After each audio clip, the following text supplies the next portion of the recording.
Então, nosso trabalho, nenhum dos dois, nós não viemos da arte, não fizemos École des Beaux-Arts, eu trabalhava como designer gráfico, tipógrafo, e a Ângela estudava semiótica e linguística, e o nosso trabalho, ele começa quando nós viemos fazer uma residência no Palais de Tokyo, em 2002, né? E uma das exposições nós fomos fazer uma viagem para o Vietnã, todos os artistas, e o objetivo era fazer uma exposição depois. Então foi o nosso primeiro trabalho, nossa primeira obra, acontece nesse momento, que é o Flatland, né? E nós trouxemos o Flatland, que é esse nosso primeiro vídeo, primeira obra, para mostrar para vocês, porque ele já introduz um elemento muito importante para a gente, que é a paisagem. Então ele é um vídeo dessa viagem que nós fizemos como artistas, né, para o Vietnã, que era uma viagem de estudo, em que a gente descia o delta do rio Mekong e ia deslizando dentro de um barco, todos os dias lá dessa viagem dentro de um barco. E aí, para nós, o que ficou muito claro foi o confronto entre uma visão ocidental de delta, né? O delta de um rio para nós é sempre aquela mão cartográfica, a mão do rio que se divide nos dedos da mão, como a letra delta. E no Vietnã, eles chamam essa região de Flatland, porque o delta do rio ele só acontece porque o terreno realmente é muito plano e arenoso, então ele vai cedendo e o rio vai se abrindo. Então a gente fez esse vídeo dando conta dessa experiência de paisagem, experiência nova de paisagem para nós, e do impacto na experiência do tempo que esse espaço nos proporcionou. Então a animação que a gente está vendo, a construção dessa imagem se dá da seguinte maneira: nós filmamos vários momentos do dia do barco, e dessas filmagens todas, a gente não sabia o que a gente ia fazer. Quantas horas é que filmaram? Muito tempo. E a gente não tinha ideia do que a gente ia fazer. 8 imagens fixas no Mas final. a gente só usou 8 stills. E cada um desses stills a gente fatiou em colunas de pixel, porque aqui era o começo da imagem digital, que hoje em dia é a imagem que prevalece, né? Mas aqui era onde a imagem começava a ser constituída por pixels e não mais uma imagem de filme, né? A gente pegava as colunas de pixel que compunham a imagem, e cada coluna a gente distendeu como se fosse uma distensão temporal. E aí o que a gente tem são 8 sequências, vocês viram a sequência vinda da primeira imagem, de uma fotografia que vai se mostrando pouco a pouco. Uhum. Mas isso como forma de destruir uma ideia de representação da paisagem convencional? Eu não acho que não seria para questionar o formato, mas é realmente um trabalho minimalista, de pegar essa sequência de imagem para reconstruir a imagem, criar um movimento de uma imagem, a partir de uma imagem fixa. Era realmente uma questão mais formal do que crítica, né? Crítica, ok.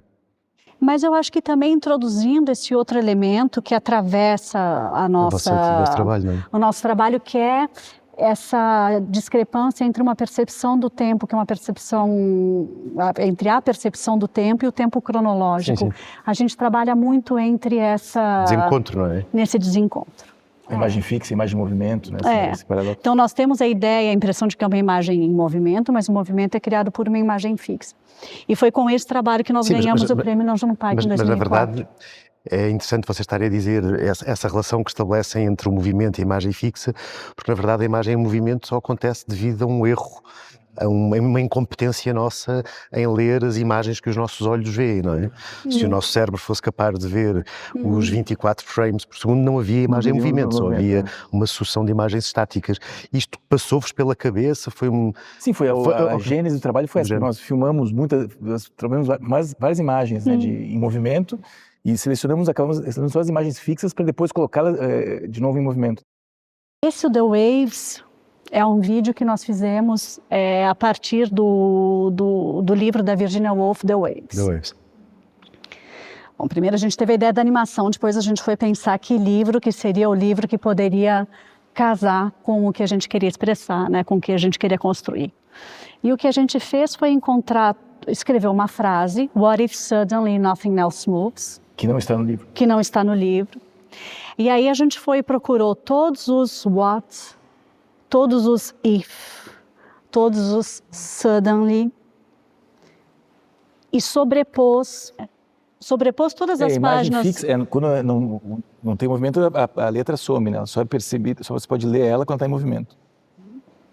Quando está rolando. Quando está rodando. Então, a própria enunciação da questão What if suddenly nothing else moves? Se responde. Ela se responde. Se nada se move, se o desejo esse de parar o tempo se realiza, também nada mais Não acontece. acontece. Nós chamamos de the waves porque as ondas também são esse movimento perpétuo, né? Sim, mas, por Contínuo. exemplo, nesta imagem que nós estamos a ver agora, de um trabalho vosso de 2004, parece que o tempo acontece pelo prolongar, pelo uma espécie de arrastar das palavras, não é? Isso, essa é uma peça que nós fizemos em 2 versões. A gente tem muito isso, as estrelas que estão aqui, elas acontecem planas e depois em escultura, porque às vezes uma mídia resolve uma questão, outra mídia resolve outra, né? Esse é o mundo justificado e a gente tem uma ideia de movimento no estático. Exato. Acho que foi isso, né, que você viu. E a gente trouxe porque ela introduz uma outra ideia ligada à escrita, que é a ideia de cartografia, de escrita do mundo, né? Então aqui a gente tem uma cartografia do mundo que a gente vê no primeiro quadro, apresentada de uma forma gráfica, que lembra muito uma constituição textual, né? E depois a gente aplica um procedimento de texto a essa imagem. Então a gente chama esse trabalho de um mundo alinhado à esquerda, um mundo centralizado e justificado à direita. Então, é um procedimento textual de representação que é lido de uma maneira política, porque a hora que geopolítica, a hora que a gente traz uma cartografia, mas que questiona de fato as representações do mundo que essas palavras direita e esquerda e as construções de mundo possíveis em cima desses conceitos que não correspondem necessariamente a uma realidade, mas que acabam criando realidades depois, né? Aí na mesma época, nós, logo depois do mundo justificado, essa ideia de transformar o texto em, abstrair ele, transformar ele em forma, foi um trabalho em colaboração também durante essa residência no Palais de Tokyo, com um artista tcheco que estava lá, o Irka. E a ideia era de criar um sistema de escrita no qual a gente abstraísse a forma, mas tivesse a identidade de cada caractere. No caso, como se fosse um exemplo de um buraco negro, né? Quando toda a matéria ela é absorvida para um certo ponto. Então, de fato, o texto continua ali, cada letra continua sendo diferente da outra, então existe o que a gente chama em linguística de pertinência, né? A representação ela está toda ali, mas a gente não tem um acesso direto a esse código, simplesmente porque a gente é iletrados em Helvetica Concentrated. Se alguém soubesse ler, está tudo ali, né? Mas também, relativamente às palavras, quando vocês fazem estas traduções ou trabalham em cima da representação, também há uma experiência, o que é que acontece quando uma palavra perde o seu significado imediato, não é? Que significado que a gente dá àquilo que a gente não consegue ler.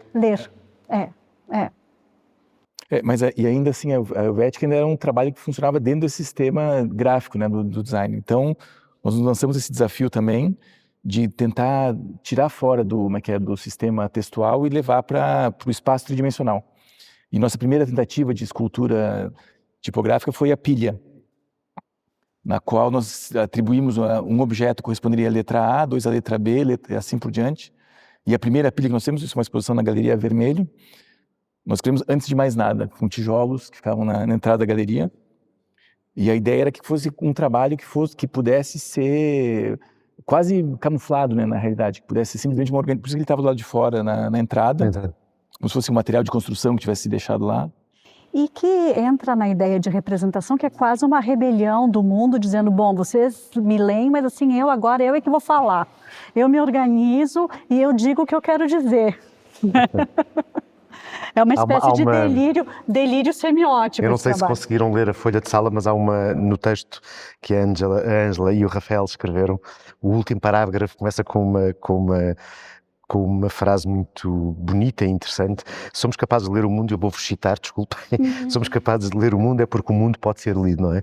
Essa ideia da disponibilidade do mundo, não só poder ser lido, mas como superando todas o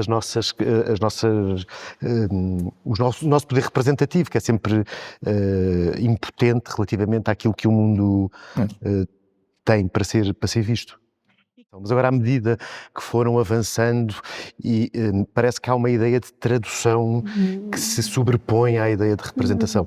Como é que se relaciona esta questão da representação com a tradução? De uma palavra numa matéria, de uma palavra de uma língua noutra língua? A gente pensa muito na tradução entre as línguas, e aí isso tem uma incidência imediata na forma, porque nesses temas todos que a gente usa, a gente muda a língua, a gente muda a forma, e claro que, sabendo que as traduções, traduzir é trair, né? Então sempre muda também o sentido geral, e a gente fica nessa negociação.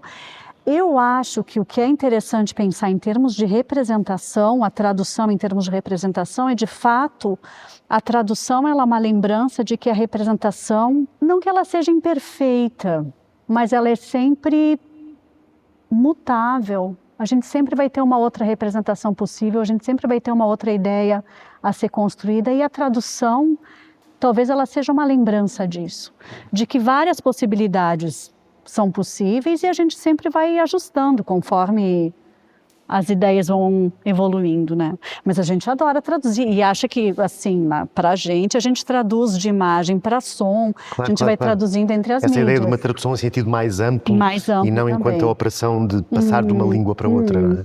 Que aí nós recuperamos a Helvetic Concentrator, aquela tipografia que era só até então era uma ferramenta, né, gráfica, e nós usamos elas para escrever esses nomes de estrelas antigos. Nós trabalhamos com a lista do Ptolomeu, né, do Almagesto, para criar esses objetos. E acho que a representação vem muito aqui também. Aqui, sim.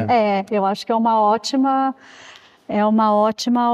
hora para a gente pensar na representação, porque, enfim, as estrelas, desses catálogos de estrela tradicional da astronomia ocidental, os nomes de estrelas começaram a aparecer na Mesopotâmia ao mesmo tempo, um pouco depois da invenção da escritura. Então, são nomes que têm, às vezes, 5.000 anos, e que continuam sendo usados. Então, são as estrelas que eles conseguiam observar, claro, a olho nu, antes da invenção do telescópio, posicionavam, faziam aquela cartografia do céu, todas as culturas olharam para o céu e foram desenvolvendo isso. E esses nomes, eles começaram a aparecer lá na Mesopotâmia, mas depois os povos, né, os conhecimentos vão andando no tempo e no espaço, e os povos foram absorvendo, os diferentes povos foram absorvendo esses conhecimentos e traduzindo. Então, cada nome de estrela, a gente considera como uma espécie de condensado de história. É quase um ideograma. Né? Quase um ideograma.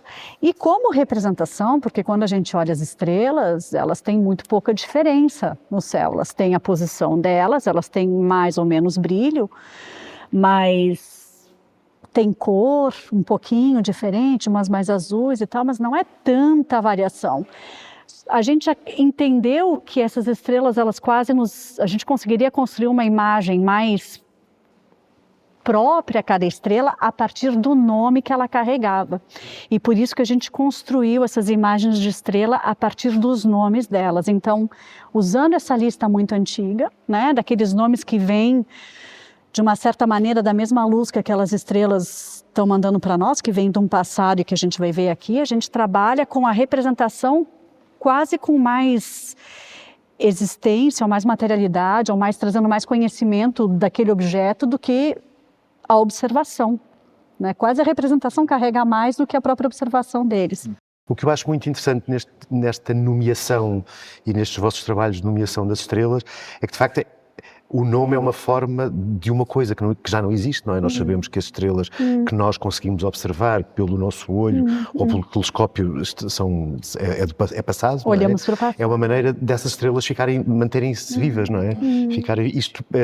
Esta coisa mais metafísica também vos interessa nesta série de trabalhos? Muitíssimo, muitíssimo. Mas claro que a gente pensa e a gente vê assim, esse momento no tempo e no espaço que é o nosso como um ponto num contínuo, que tem um antes e um depois. Para mim isso é muito claro. E quando a gente começa a pensar em astronomia ou nessa história da linguagem que de repente tem 5.000 anos para olhar para trás, aí a gente se vê de outra maneira, né? A peça chama Amplitude, nós fizemos aqui uma exposição que na época chamava Museu Berardo, no CCB, E ela trabalha com o mesmo princípio da pilha. O A seria um objeto, 2 é B, só que isso aqui teria essa ideia também das ondas, né, da expansão da matéria. E aí, como a gente trabalha com velocidade, são sempre as mesmas ondas que vão se repetindo. A mesma sequência. A mesma sequência. Mas as que estão mais próximas, elas andam mais rápido. A gente trabalhou com uma distorção temporal das ondas e do som e uma distorção gráfica da imagem. Mas essas ondas são uma representação gráfica real do som que nós estamos a ouvir, não é? Exatamente. São sons muito básicos, são sons ondas sinusoidais e são... Então a ideia era uma partitura que dava como se fosse criar uma composição sonora utilizando as regras da perspectiva visual quase, não é? Exatamente. Então a gente criou essa partitura que ao mesmo tempo ela é autoenunciativa, ela mostra como ela mesma funciona, o mecanismo dela, que é o que nós usamos como base para quase todas as composições sonoras, né? Ainda como cartografia, essa foi uma comanda que foi feita para um prédio em Paris, o Instituto de Física do Globo, que é um instituto que se ocupa de geologia, sismografia, vulcanologia, e eles criam uma peça para a fachada deles. Então nós, depois de pesquisar bastante sobre as funções do instituto, nós chegamos à conclusão que, conversando com os geólogos, né, que uma das coisas principais para eles é a cintura de fogo, que é o anel de fogo que liga uma linha imaginária também, segundo as constelações, que ligaria todos os vulcões da placa tectônica do Pacífico, que dividiria, que segundo os geólogos seria no ponto de vista deles, o verdadeiro equador da Terra, que dividiria em um hemisfério que seria o Oceano Pacífico e o outro onde estariam todos os continentes. Então, uma área de muita atividade para eles, porque como tem a placa do Pacífico ali, muito terremoto e vulcões. Então, na América do Sul, vai lá desde da Patagônia, passa ali para Los Angeles, enfim, tem Japão, toda essa parte do mundo. A gente usou essa cartografia aqui, que é meio invertida, que é do Buckminster Fuller, para uma representação de mundo menos usual, né? Mas para poder desenhar essa linha como uma linha contínua e para depois aplicar essa linha no prédio, como se o prédio fosse o globo. Então a gente realmente incrustou nesse prédio que é o laboratório da Marie Curie, é um prédio patrimonial lá da França. A gente incrustou essa linha de neon na pedra. Como se fosse um magma, na verdade. Ela é incrustada. Incrustada, E usamos o neon porque os gases raros são também muito, muito importantes na pesquisa. Eles pesquisam tudo que é relativo à Terra. Trabalhando com as constelações e com os sistemas de representação das estrelas, logo nós percebemos que os desenhos das constelações nós vemos como sendo uma coisa bidimensional, mas que no fundo elas têm profundidades muito... Então a nossa ideia foi ser uma obra pública também em São Paulo. Foi encomenda? Foi uma encomenda? É porque o café chama-se Perseu, não é? Foi nomeado depois da... Foi depois da escultura. Eles encomendaram uma peça para entrada e nós tínhamos, eles falaram assim, você tem uma proposta de escultura, nós temos um projeto que nós gostaríamos de trabalhar bastante tempo, que é tentar fazer um mapa tridimensional de uma constelação. Então nós pegamos essas duas constelações, são Perseu e Andrômeda, e nós trabalhamos com uma escala de 1 centímetro para 1 ano-luz. Então as estrelas mais distantes estão a 700 anos-luz, elas estão a 7 metros de altura e as mais baixas estão, acho que, 30 centímetros, né? Então seria um mapa tridimensional dessas duas constelações. E esses dados, e aí é onde assim, os nomes das estrelas, que são o começo da astronomia, e depois os desenhos das constelações, eles chegam agora na astronomia atual, porque mais e mais se conhece a distância das estrelas, eles estão conseguindo cada vez mais medir. Então, quando nós começamos a fazer esse trabalho, eram poucos os dados disponíveis de distâncias de estrelas. Agora, assim, elas estão muito mais mapeadas. E eles calculam a distância das estrelas utilizando uma técnica grega sim. A paralaxe. Como é que é a decisão da materialidade das obras? Essa é uma ótima questão. É uma ótima questão.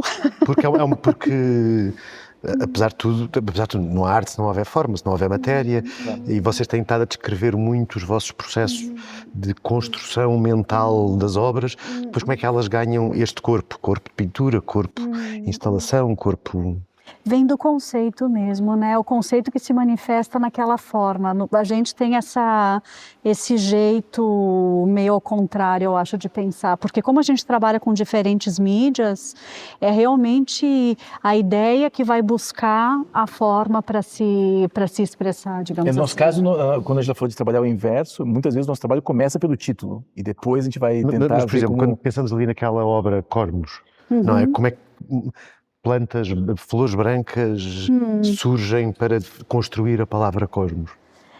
Então, as flores brancas, elas vêm as flores, né? As flores como um todo, elas são esse cruzamento do sistema da Pira, de dizer que a gente pode escrever com as coisas do mundo, com esse pensamento temporal da natureza morta. Então, ela coloca um elemento, eu acho, nesse nosso percurso de fragilidade, de still life, que é um pensamento do tempo, né? E aí a ideia do cosmos, ela vem em relação à exposição, né? As flores brancas, porque a gente achou que o cravo ele era uma flor mais que jogava para cima, enfim, que tem uma história toda com Portugal e tudo mais. Mas pensando nessa temporalidade, que a gente está inserido nessa temporalidade que é o still life, a natureza morta. E o nome da série é Vanitas. Realmente tem relação com a vanité, com o still life. Essa também foi outra obra pública. Essa foi uma peça que foi criada para a reserva do Museu do Louvre. E existia um espaço já determinado para a peça, que era essa parede. E a peça veio do tamanho da parede, de uma certa forma. Que era, quando nós medimos a parede, nós nos demos conta que ela teria o tamanho suficiente para poder ter as bodas de Canaã do Veronese, que é a maior pintura do Louvre, da coleção de pinturas do Louvre. E daí nós fizemos um processo, meio lógico também, de tentar ir da maior até a menor, que é a rendeira do Vermeer. E isso nos deu um quadro físico, né, e temporal de pinturas, porque a seleção a coleção de pinturas do Louvre tem mais de 10 mil pinturas, né? Então isso nos dava um frame. E a partir daí... Aí dentro das bodas de Canaã, daquela superfície de quase 7 metros por quase 10 metros, a gente foi encaixando outros chassis de pintura só para... Porque como era a obra... As comandas, elas são situações meio específicas, né? E a gente sempre estima que a gente está entrando na casa de alguém, assim, que a gente, né? O Louvre nos convidou, a gente estava entrando na casa do Louvre, o que é absolutamente genial, com aquela coleção que eles têm, então não não é esforço nenhum a gente... O artista faz no Louvre. Da gente e lidar com aquilo e tudo mais. A gente entendeu que a gente não ia dar conta globalmente, daí a gente foi pensando, trabalhando feito pesquisador, né? Vamos recortar o nosso campo, vamos delimitar a pesquisa. Daí a gente pensou nas pinturas e pensou em agrupar, fazer uma espécie de coleção dentro da coleção do Louvre que lidasse com o tamanho, porque nas reservas a gente sempre olha a arte pelo valor artístico, mas na reserva, o dia a dia de quem trabalha na reserva é o peso, o tamanho, se está embalado, tem um aspecto material da pintura que no museu é o aspecto simbólico, a história da arte, mas para eles lá é de fato muito material e que é muito bonito. Então a gente pensou em colocar a pintura representada pelo tamanho, pelas dimensões e pelo que ela traz como história. Então, a gente montou essa espécie de quebra-cabeça para ocupar toda a área que as bodas de Canaã nos davam até a rendeira do Vermeer, encaixando tamanhos diferentes de pintura. Então, de fato, é um quebra-cabeça. E a gente reuniu 130 e poucas, que é o intervalo, porque daí a gente achou que já não era o trabalho que chega para nós.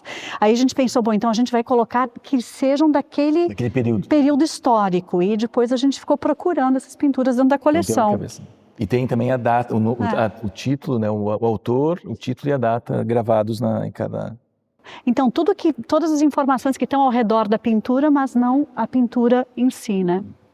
E aí nós folhamos a ouro porque eles nos perguntaram, né, por que a gente escolheu isso, e aí realmente o valor simbólico do ouro, porque a coleção do Louvre, se tem para mim uma definição de tesouro, é essa a definição, né? E essa é a exposição antes da anterior a essa, que é do Puy du Champ, onde nós trabalhamos com essas duas, uma dupla projeção, onde nós trabalhamos com essas duas imagens, uma imagem que são são imagens do Hubble, de galáxias, a imagem mais antiga do universo, são galáxias de 13 bilhões de anos atrás, que já não existem mais, e justapostas essas imagens de campos de flor, do que na época era da primavera passada. Então eram imagens super recentes, com imagens antigas que se misturaram. E esses campos de constelações, eles são chamados, as imagens, como elas são muito distantes, realmente volta lá para a cosmologia, no começo do universo, são as imagens mais antigas que os telescópios podem captar. Elas são chamadas de deep fields, e por isso também essa relação com os campos de flores, né? E aí,